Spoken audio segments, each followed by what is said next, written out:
Senator Moses Kajwang, away from politics and without politicizing or trying to make it sound like it's a political debate, but given the facts that the president gave, making it very clear, according to what Ndungu Githinji had said and according to the address that he gave, Kenyan teachers are the third best paid in Africa. They're the best paid in the region. They're not the worst paid civil servants. Do you still think that they should be given the 50 to 60% increase regardless of the effect that it's going to have on the economy? My Kenyan teachers did not ask for a salary rise to benchmark with neighbors, to benchmark with Morocco and Uganda and Burundi. In fact, the president's assertion that teachers in Uganda and Burundi are paid far much less is a classical case of what President Museveni has always told us not to do, comparing dwarfs with dwarfs.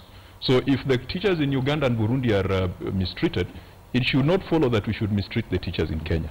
But what I would like to say is that this matter started with 288,000 teachers.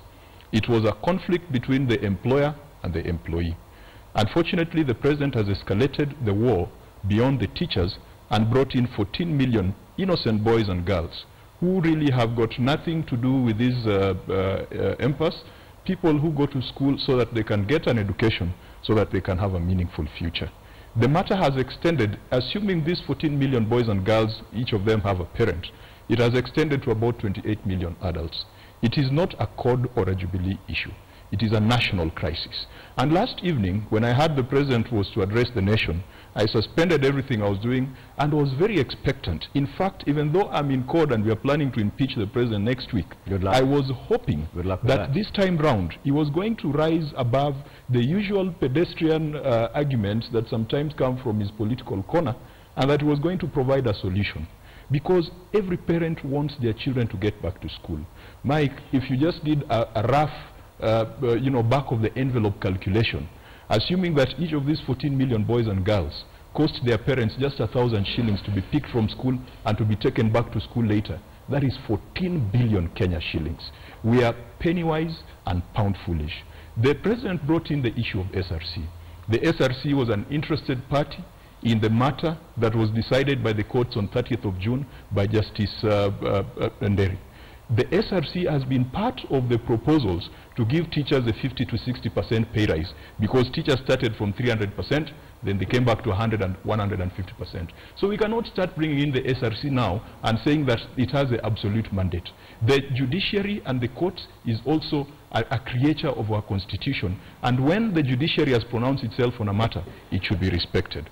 The second thing is that the president has adopted to selective use of statistics. You know, you can be entitled to your own opinion, but you cannot be entitled to your own facts. The fact is, the TSC was given 188 billion Kenya shillings in the current year's budget. That is about 24.2% of the total recurrent budget.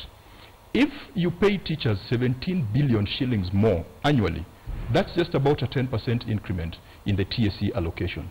That does not come to the 52% that we are being told. That comes to 26% of the recurrent expenditure. So are you saying that the figures given were not true? There was selective utilization of numbers to...